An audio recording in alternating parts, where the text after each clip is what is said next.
기도하겠습니다. 좋으신 아버지 하나님, 오늘도 저희들에게 이 아침의 시간을 허락하여 주시고 또 주님의 말씀을 묵상할 수 있게 하시니 감사를 드립니다. 주님 말씀을 통하여 이 때를 잘 분별하게 하여 주시고 하나님의 선한 역사가 어디 있는가를 잘 분별하며 살아갈 수 있도록 도와주시옵소서. 무엇보다도 우리의 마음의 밭을, 그 묵은 땅과 같은 우리의 마음을 같이 다시 한번 깊이 갈아엎게 하여 주셔서 하나님의 나라의 옥토로 변하게 하여 주시고 또 우리의 이 마음밭에 하나님의 말씀이 떨어짐을 통해서 선한 열매, 하나님 나라의 기쁨이 되는 열매를 풍성히 맺는 삶이 되게 하여 주옵소서. 그래서 아버지 하나님, 우리의 삶을 통해 하나님의 뜻이 어디 있는가 잘 드러나게 하여 주시고 또 주님께서 이끌어가는 그 선한 역사, 그것을 알고 살아가는 우리의 일상의 모습 되게 하여 주옵소서. 우리 구주 예수 그리스도 이름으로 기도드립니다. 아멘. 오늘 우리에게 주신 말씀은 예레미야 6장 9절에서 21절입니다. 나의 만군의 주가 말한다.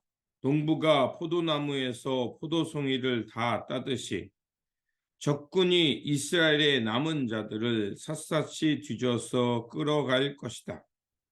그러니 예레미야야, 아직 시간이 있을 때 포도 따는 사람이 포도 넝쿨을 들추어 보는 것처럼 내가 구할 수 있는 사람들을 구해야 한다. 제가 말하고 경고한들 누가 제 말을 듣겠습니까? 그들은 귀가 막혀 주님의 말씀을 들을 수 없습니다. 주님께서 하신 말씀을 전하면 그들은 저를 비웃기만 합니다. 말씀 듣기를 좋아하지 않습니다. 그들을 향하신 주님의 진노가 제 속에서도 부글부글 끓고 있어서 제가 더 이상 주님의 진노를 품고 있을 수도 없습니다. 그러면 나의 분노를 길거리의 아이들에게 쏟아라. 젊은이들이 모인 곳에다가 쏟아라.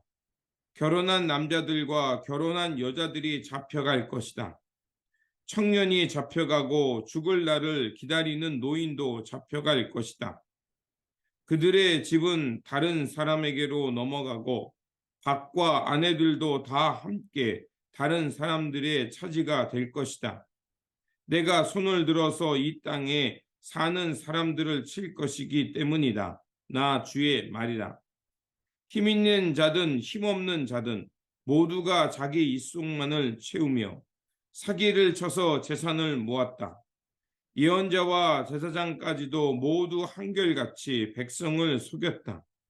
백성이 상처를 입어 앓고 있을 때 괜찮다, 괜찮다 하고 말하지만 괜찮기는 어디가 괜찮으냐. 그들이 그렇게 역겨운 일들을 하고도 부끄러워하기라도 하였느냐. 천만에 그들은 부끄러워하지도 않았고 얼굴을 붉히지도 않았다. 그러므로 그들이 쓰러져서 시체 더미를 이룰 것이다. 내가 그들에게 벌을 내릴 때에 그들이 모두 쓰러져 죽을 것이다. 나 주의 말이다. 나 주가 말한다. 나는 너희에게 일렀다.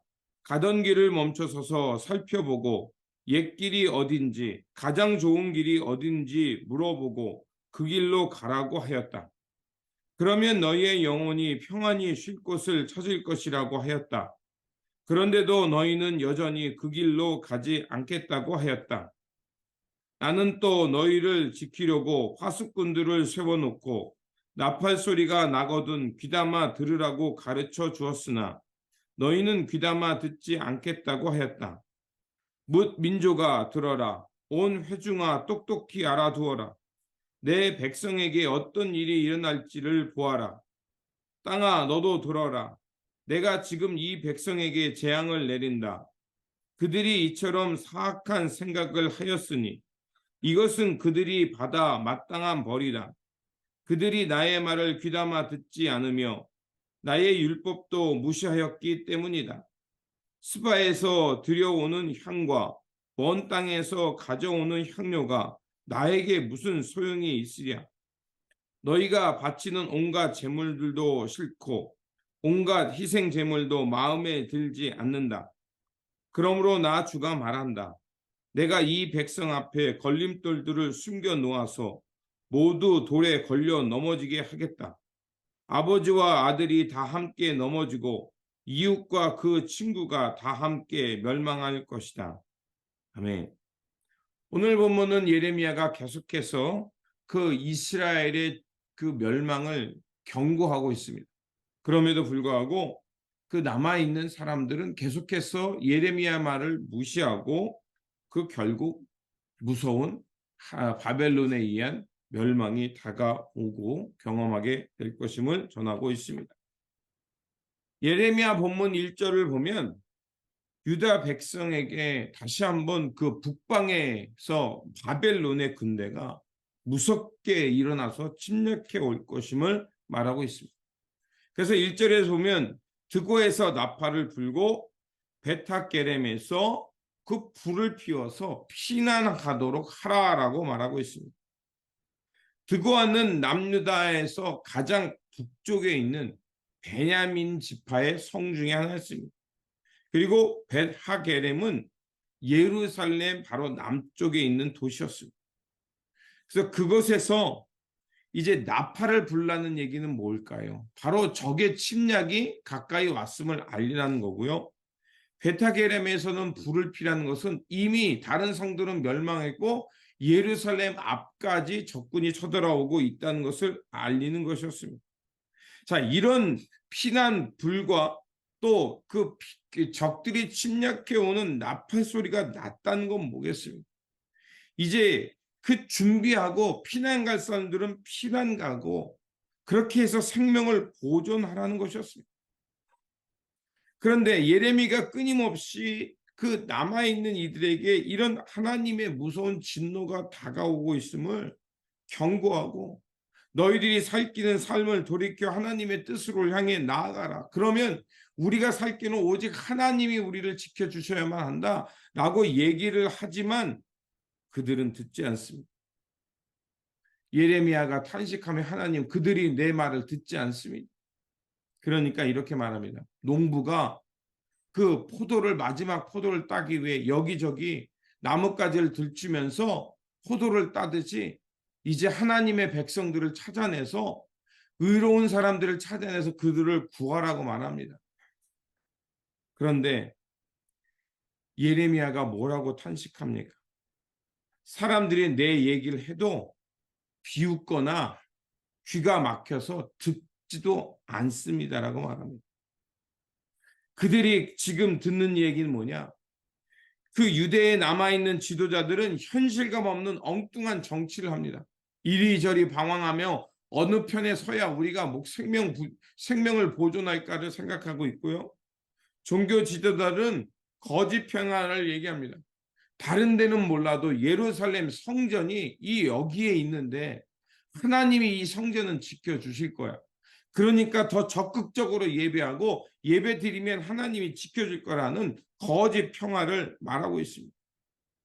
사람들은요, 그런 두려움이 싫어합니다. 그리고 그렇게 거짓의 소리라도 그것을 믿고 싶어 합니다. 그런 절박함과 사람들의 그 두려움을 얄팍한 말로 그 위로하는 그 말에 사람들은 몰두하면서 우리가 괜찮다고 했으니 우리 살던 대로 살자 이렇게 돼버립니다. 하나님은 그들을 보며 한탄하십니다. 그게 13절에서 15절에 나옵니다. 그들의 실상의 모습은 나옵니다. 힘 있는 자가 힘없는 사람들의 이속만 챙기고요.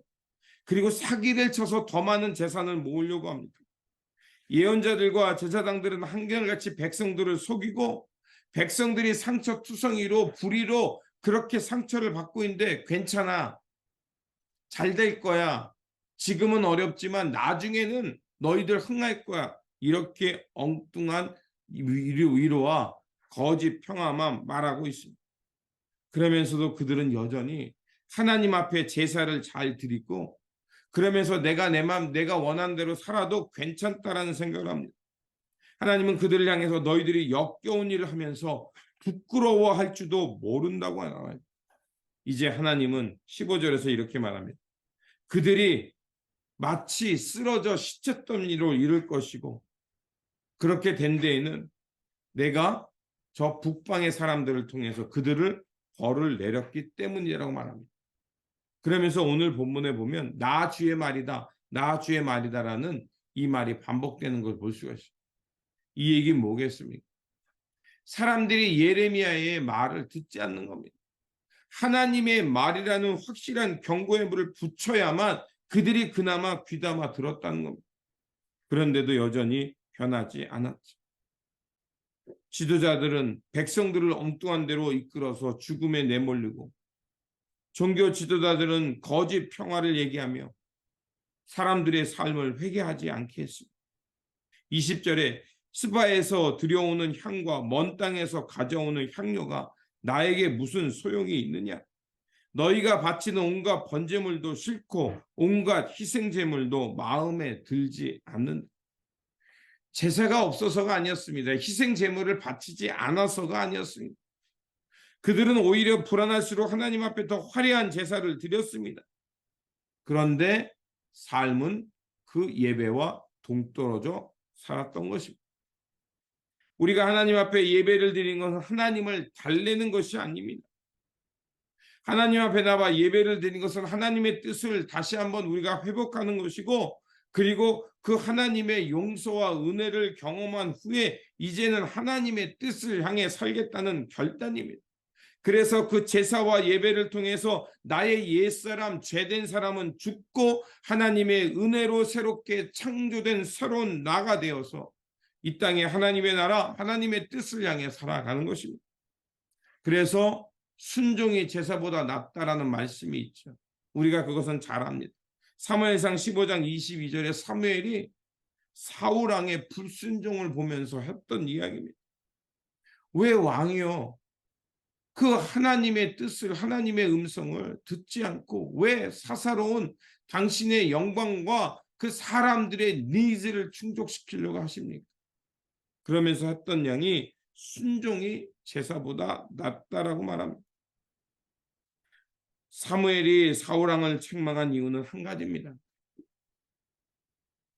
하나님에 대한 순종을 값싼 제물이나 그것을 통해서 그냥 이렇게 하면, 내가 향기로운 제사를 드리면 하나님이 이쯤은 용서해 주실 거야라는 막연한 나태함, 불순종이 문제였던 겁니다.